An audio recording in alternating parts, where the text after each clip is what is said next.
আমার নবীর নবুয়ত প্রকাশের ৭ম বছর ওই ইয়াসরব থেকে একদল মানুষ আল্লাহর ঘরে তওয়াফ করার জন্য এসেছিল। খবর পেয়ে কষ্ট করে আমার নবীর হাতে কলমা পড়ে মুসলমান হয়েছিল।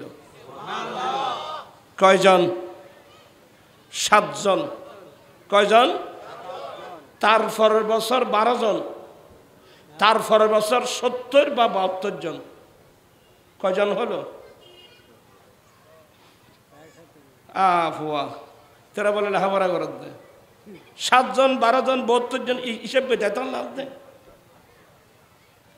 যাই হলো আমার ভাইয়েরা, একদিন এখন আমার রাসূল মদিনায় যায় নাই। ওরা নবুয়ত প্রকাশের ৭ম বছরে 7 জন, তারপর বছরে 12 জন, তারপর বছরে 70 বা 72। এবং এরা আমার নবীকে দাওয়াত দিয়েছিলেন, নবী গো, নিশ্চয়ই কাফেররা আপনার জন্য যে খাদ্য অবরোধ করছে, কষ্ট দিচ্ছে, নিশ্চয়ই এই অবস্থাটা সবসময় থাকবে না। আল্লাহ কোনোদিন যদি আপনাকে সুযোগ দেয়, আপনি আমাদের এই আশ্রমে চলে আসবেন, আমরা ওয়াদা দিচ্ছি, আমরা জান মাল কোরবান করে আপনাকে সাহায্য করব। আমার নবীর অন্তর খুশি হয়ে গেল। এই জন্যই তো আমার নবীকে হিজরত করে কোথায় যাবে 3টি রাষ্ট্রের এখতিয়ার দিয়েছেন, বাহরাইন, তেন্নি সিরিন আর ইয়াসরিব। কিন্তু আমার নবী ইয়াসরিব বা মদিনাকে গ্রহণ করলেন, কারণ নবীকে দাওয়াত দিয়েছিলেন। আমার নবী এখনো মদিনায় যায় নাই। ওই আমার নবীর সাহাবা একরামদের মধ্যে 7 জন, 12 জন, 70 বা 72 জন মিলে যা হয়, ওখানে একজন হযরত সাইয়্যিদুনা সাদ ইবনে জোরারা বা জিরারা, উনি ওনার বাড়িতে ইয়াসরিবের মুসলমানদেরকে দাওয়াত দিলেন। তোমরা ছেলেগুলো নোট রাখো। দাওয়াত দিলেন, সবাই ওনার বাড়িতে আসলেন।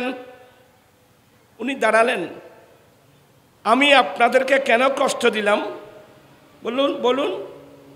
বলে, এই ইয়াসরিবের মানুষ, মুসলিম ভাই বোনেরা, শুনুন, আমাদের এলাকায় ইয়াসরিবের মধ্যে 2 দল, এক দল হলো ইহুদি আর এক দল হলো নাসারা। ওরা ওদের সপ্তাহের মধ্যে একদিন তাদের ধর্মীয় বা সামাজিক বিষয়াদি পরামর্শের জন্য ওরা একটা দিন নির্ধারণ করেছেন। ইহুদিদের একটা দিন নির্ধারিত, নাসারাদের জন্য একটা দিন নির্ধারিত।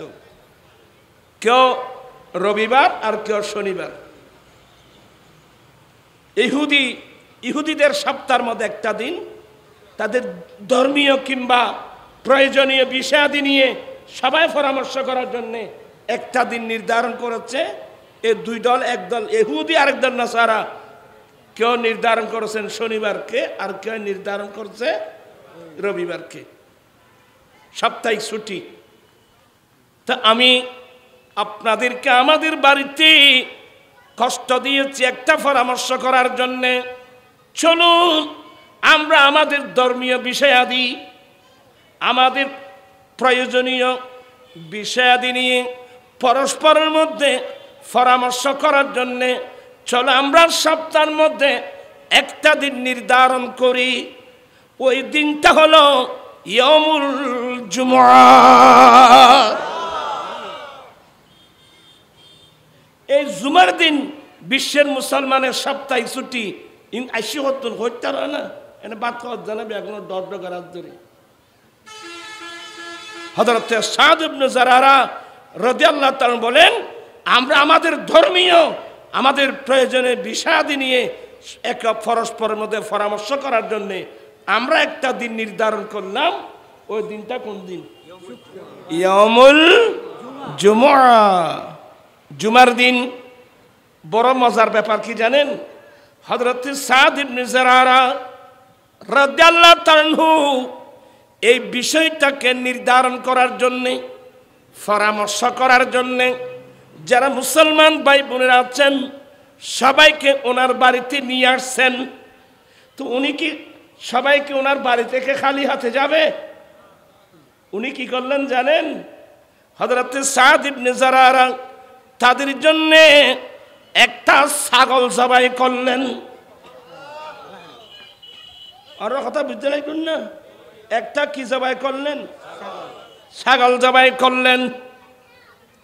কি বুঝলেন? অনেক মুসলিম ভাইয়েরা আমার বাড়িতে মেহমান হলো, তো ওনার মেহমানদারি করতে হবে না? মানুষ যাবে না মাথা দিয়া। তো মেহমানদারি করার জন্য কি জবাই করা ছিল? ছাগল জবাই করেছিল। আমরা মিলাদুন্নবীর মাহফিলে কিছু কি জবাই টবাই কিছু করেন কি? আজ কিছু না করো হল্লা, হ্যাঁ মোষ জবাই করা হয়েছে, গরু জবাই করা হয়, ছাগল জবাই করা হয়। আবার আমাদের দেশে একদল হুজুর আছে, হেরা বলে ওই মিলাদুন্নবীর মাহফিলের জন্যে যে গরু ছাগল জবাই করা হয়, বলে এগুলো গায়রুল্লাহ নামে মান্নত করা হলো। তো এই খাবারগুলোকে পায়খানার সাথে তুলনা করলো। এমন মুসলমানও, সাধারণ পাবলিক না, বড় হুজুর। হুজুর বড় না, কেন শরীর বড় দেরি না। আমি ওইসব মন্তব্য করব না। আমার কাজ হলো মানুষকে বুঝিয়ে দেওয়া।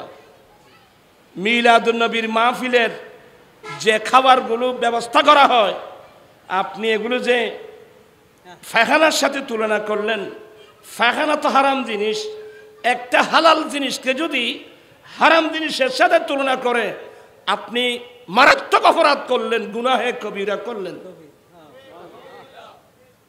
তো এগুলো এখন আমার প্রশ্ন হলো, ওই যে হযরত সাদ ইবনে জুরারা রাদিয়াল্লাহু তাআলা আনহু ওনার বাড়িতে মুসলমান ভাইয়ের আসছেন এই পরামর্শ করার জন্য, ওদের জন্য যে ছাগল জবাই করা হচ্ছিল, এটা কেমন? এটা কেমন বলো তো? এগুলো কোথায়? এগুলো হাদিসের কিতাবে, মুসান্নাফে আব্দুর রাজ্জাক, বিরাট হাদিসের কিতাব, ইমাম বুখারীর উস্তাদ, দাদা উস্তাদের কিতাবুল জুমা, জুমার সাপ্তার খুলে দেখতে বলেন না, হযরত সাদ ইবনে জুরারা রাদিয়াল্লাহু তাআলা আনহু তাদের জন্য একটা ছাগল জবাই করে খাবার ব্যবস্থা করেছিলেন। সুবহানাল্লাহ। আজ পর্যন্ত এটাকে গায়রুল্লাহর নামে জবাই করছে এটা বলছেনি? মিলাদুন্নবী উপলক্ষে গরু জবাই করা হয়, মিলাদুন্নবী বলেন, ফাতিহায়ে আজদহম বলেন, বা আদার যে কোনো বিষয়কে কেন্দ্র করে আকিকা বলেন, মিলাদুন্নবী বলেন, ফাতিহায়ে আজদম বলেন, উরসে পাক বলেন, আদার আকিকা বলেন, খতনা বলেন, মুসলমান যে কোনো অনুষ্ঠানকে কেন্দ্র করে গরু ছাগল জবাই করলে মুসলমানের ইসলামের বিধান হলো আল্লাহর নামে কি করা? বিসমিল্লাহে আল্লাহু আকবার। কথা বলেন বাবা, বিসমিল্লাহে। তা আল্লাহর ফতোয়া কি? আবার আল্লাহর ফতোয়া শুনেন। আপনি হুজুর কিতাব জানেন না? আল্লাহ বলেন, ও ভাই এটা আবার সব আছে না, ওয়ামা লাকুম আল্লাহ তাকুলু মিম্মা যুকিরুসমুল্লাহি আলাইহি। আল্লাহ বলেন, তোমাদের কি হয়েছে রে, যে জন্তু জবাই করার সময় আল্লাহর নামে জবাই করা হলো, এগুলো তোমরা খাচ্ছ না কেন? তোমাদের কি হয়েছে? সিডেঙ্গে বাসারে কিরোটা তোরার কি দে রে, ইবে নগর কা, ইবে আল্লাহর নাম জবাই করছি তো বিসমিল্লাহ, তো আল্লাহর নাম জবাই করছি তুই নগর কা, তোর কি তোর মাইলে বিরই না বেড়া সিডেঙ্গে বাসারে। তে আল্লাহ হয়তো ওয়ামালাকুম ওয়ায়াতি হজ্জা আছে না। হযরত সাদ ইবনে জুরারা রাদিয়াল্লাহু তাআলা আনহু কি জবাই করেছিলেন? ছাগল। কেন? তখন মুসলমানের সংখ্যা কম ছিল। এখন তো আল্লাহর রহমতে মুসলমানের সংখ্যা অনেক বেশি। এটা সলুগো জরাইলে এটা খারে দিই মারো হচ্ছে এর যে আমাদের ছেলেরা কি জবাই করছে, মহিষ জবাই করছি, গরু মহিষ, ছাগল, এগুলো সিয়াবা ইকরামদের সুন্নত। এখানে এখানে শিরিকের কিছু নেই, হারামের কিছু নেই। দুঃখ লাগতেছে ওই মৌলবীটা বলল, কিন্তু দুঃখ ওখানে না, দুঃখ হলো হাজার হাজার লক্ষ লক্ষ পাবলিক যারা ওদেরকে বড় হুজুর হিসেবে অনুসরণ করে। তো এদের ভিতরে কি সৃষ্টি হয়ে গেল, আরাম বলি গো হুজুরে। ইত্তাকুল্লাহ, আল্লাহকে ভয় করো। আপনি হালাল জিনিসকে হারাম বললেন কেন? হালালকে হারামের সাথে কেন তুলনা করলেন? আপনাকে তওবা করতে হবে। আমি তো কোরআন শরীফে ওয়ামা লাকুম আল্লা তাকুলু মিম্মা যুকিরা ইসমুল্লাহি আলাইহি, যেটার উপর আল্লাহর নাম নেওয়া হয়েছে, আল্লাহর নামে জবাই করা হলো, এগুলো তোমরা খাচ্ছ না কেন? তোমাদের কি হয়েছে? কোন মুসলমান গায়রুল্লাহর নামে জবাই করে না, সে একেবারে মূর্খ হোক। আচ্ছা আপনারা বলেন, সবাই তো শিক্ষিত মানুষ, আপনাদের এখানে বাজার কোনটা কাছে? হ্যাঁ, থানার হাট। তোমার আর আওয়াজই বেয় না বুঝির গম্বরে। খান হাট। আচ্ছা আটা কেন বুঝে রে? গাছ বাড়ি আটা কেন বুঝে রে? খান হাট। এবার ঠিক করে আছে চাইবে, এবার উচ্চারণ শুদ্ধ, তোমার উচ্চারণ শুদ্ধ ন। খান হাতে ঠিক আছে, আমার এখন ঠিক আছে। আচ্ছা যাই হোক, ওখানে মাংস বিক্রি করা হয় না? মোষ গরু মাংস বিক্রি হয় না? তো শুধু আমরা যারা মিলাদুন্নবী করি তারাই মাংস কিনে না ওরাও কিনে? জি, ওরাও কিনে। আচ্ছা কোনো মুহাদ্দিস, কোনো মুফতি, কোনো মুফাসসির, কোনো লিডার ওই খসাইয়ের কাছে জিজ্ঞাসা করছে, এই তুমি এটা জবাই করার সময় কি বলছো তুমি আমাকে একটু বলো তো? আজ পর্যন্ত কোনো মুফতি ওনার কাছে জিজ্ঞাসা করছে? করে নাই, করার প্রয়োজনও নেই। কারণ কোন মুসলমান আল্লাহ ছাড়া অন্য কারো নামে জবাই করতে পারে না। এবার একটা শরীয়তের মসলা শিখেন, এবার একটা শরীয়তের মসলা শিখেন। একজন হুজুর, এখন তো তোমরা তো জবাই না করো, বেগিন হুজুর হাঁদর তুলে দিব, কোরবান আসলেও আপনার হাতে কোরবানি দিতে পারছেন না, এটা দুঃখনীয় বিষয়। আল্লাহর নামে আপনি কোরবানি দিচ্ছেন, আপনি নিজের হাতে জবাই করবেন। এটা ওই উজুর হাঁদর দিব, উজুর জড়াই বোঝে কেন? আপনার কোরবানি আপনি জবাই করেন, আল্লাহর প্রেম আপনার মধ্যে নাই, আপনি নিজে জবাই করেন। ইব্রাহিম আলাইহিস সালাম নিজের ছেলেকে ফিটের উপর আঁটু দিয়ে চিবে ধরে আল্লাহর নামে বিসমিল্লাহ আল্লাহু আকবার করে জবাই করছিল। আল্লাহ নিষেধ করে দিয়েছে, এই সাবধান ছুরি, আমার ইসমাইলের একটা পশমও কাটতে পারবি না। আল্লাহ নিজে বদলা দিয়েছেন, ওয়াফাদাইনাহু বিযিবহিন আযীম। জিবরিল জান্নাত থেকে দুম্বা এনে আমি ইসমাইলের ফিদি আমি দিয়ে ফেলছি, তা জবাই করো। আপনার কষ্ট হচ্ছে? আচ্ছা এখন সবগুলো হুজুরের মাথার উপর। মুয়াজ্জিন সাহেব আসেন, আমার গরুটা একটু জবাই করে দেন। আজকের আমার অনুরোধ থাকবে, যারা আল্লাহ তৌফিক দিয়ে কোরবানি করবেন, আপনি এখন থেকে কোরবানি কিভাবে করতে হয়, যাবে কিভাবে করতে হয় এটা শিখেন না। শিখতে তো আপত্তি কিছু নেই, খালি বেকেন হুজুর হাঁদুর দিকে বইয়ে দিলে আমাদের জন্য দুঃখনীয় বিষয়। মুরব্বীদের কবরস্থানে আপনার ছেলে অনেক লেখাপড়া করছে, কিন্তু আপনি আপনার বাবার কবর পাড়ে গিয়ে নবীর সুন্নাত মোতাবেক জিয়ারত করতে পারছেন না। ওখানে তালাশ করতেছে কাকে? কেন? এটা আমাদের জন্য বড় দুর্ভাগ্য। কেন আপনি আপনার ছেলেদেরকে এগুলো শিক্ষা দেন নাই কেন?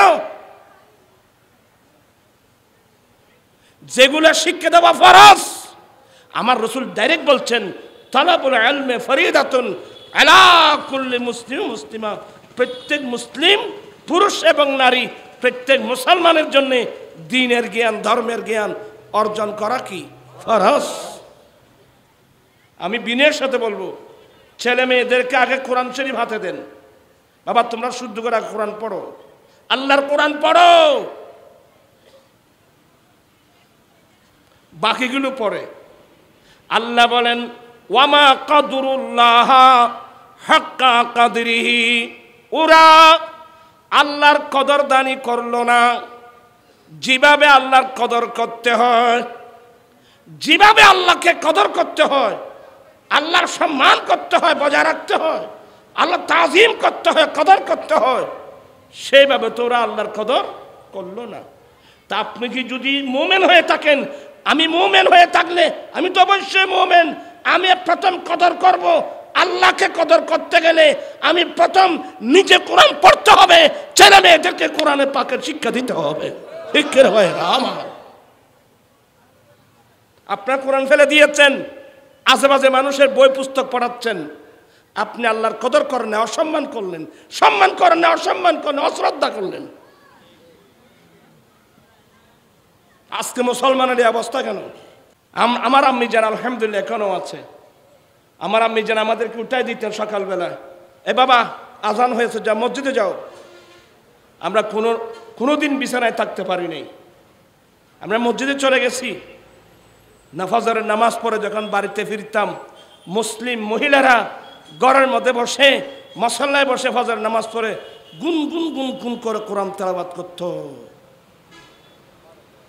আছে এটা আছে? ফুয়াল্লাহ বয়ানে দিবে কোরআন শরীফ ফরিদ জানেনি? আরে নবী আসছেন, 30 পারা কোরআন আছে। সন্দেশের মানুষ, বাংলার মানুষ 30 পারা কোরআন আমার বাড়িতে কোত্থেকে আসলো? আমার দয়াল নবীর আগমনে 30 পারা কোরআন পেয়েছি আমরা। চিৎকার দিয়ে বলুন না সুবহানাল্লাহ। নবীর উসিলায় পেয়েছে কোরআন, লোহে মাহফুজের কোরআন। আল্লাহর কোরআন লোহে মাহফুজে ছিল, সে লোহে মাহফুজ ছেড়ে বাইতুল ইজ্জত সামাই দুনিয়া, ওখান থেকে সামান্য 1 সূরা 2 সূরা 5 আয়াত 10 আয়াত করে আমার নবীর নবুয়ত প্রকাশের 20 বছর, 3 বছর ওহী বন্ধ ছিল। 23 থেকে 3 বাদ দিলে কত?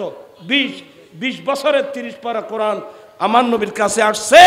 10ম হিজরিতে আরফাতের মাঝে যখন গেলেন, আল্লাহ সার্টিফিকেট দিয়ে দিল, আল ইয়াউমা আকমালতু লাকুম দীনাকুম ওয়া আতমামতু আলাইকুম নি'মাতি ওয়া রাদিতু লাকুমুল ইসলাম দীনা। এ কোরআন শরীফ আছে। নসিব খারাপ হইলি ওই হইলি আর মুরবের হতে শিখত, হয়তো আর জানলাই নাই, তাহলে মেজেনে বাড়িতে নাই ফুরাকল। আমার জীবন মরণ সাজাবো মাদানী রঙে, আমার জীবন মরণ। এখানে মহব্বত করি ফরিবেনি হন বৈরুক তো শুদ্ধ নুন, আরো ইন তুলি তুলি আর কদিন বইবে, আরো ইন ফেলাই বইও। তোমরা যারা ইয়ং ছেলে দুজানু হয়ে বসো, মুরব্বীরা মুরব্বীদের যেভাবে সুযোগ হয় ওইভাবে বসবে। আমার জীবন মরণ মাদানী রঙে, আমার জীবন মরণ সেই রঙে রঙিন হলে আল্লাহ রাসূল তাকবে আমার সঙ্গে। আমার জীবন মরণ, আমার জীবন আমার মরণ আমি সাজাবো মাদানী রং দিয়ে। মাদানী রঙের অর্থ হলো আমার দয়াল নবীর সুন্নত দিয়ে। এখন তো নবীর সুন্নত নাই, আমরা নবীর সুন্নত কি আমাদের ছেলে মেয়েরা জানেও না নবীর সুন্নত কি। অধিকাংশ ছেলে দেখবেন চা খাচ্ছে বাম হাতে, দেখবেন অনেকে দাঁড়িয়ে দাঁড়িয়ে, অনেকে বাম হাতে, বিসমিল্লাহ নাই, আলহামদুলিল্লাহ নাই, ওই গরু ছাগলের মতো। আল্লাহর নবী বলেন লা তাশরিবু কাশুরবিল বাইর, উম্মত তোমরা ওঠের ন্যায় পান করো না। তোমরা ওঠের মতো গরু ছাগলের মতো পান করবা না। কি মানে ওঠে দাঁড়িয়ে দাঁড়িয়ে পান করে, তোমরা বসে বসে পান করো। ওঠ বিসমিল্লাহ পড়ে না, তোমরা বিসমিল্লাহ পড়ো। ওঠ এক ডুগে খায়, তোমরা 3 ডুগে খাও। খাওয়ার পরে ওঠ আলহামদুলিল্লাহ বলে না, তোমরা আলহামদুলিল্লাহ বলো।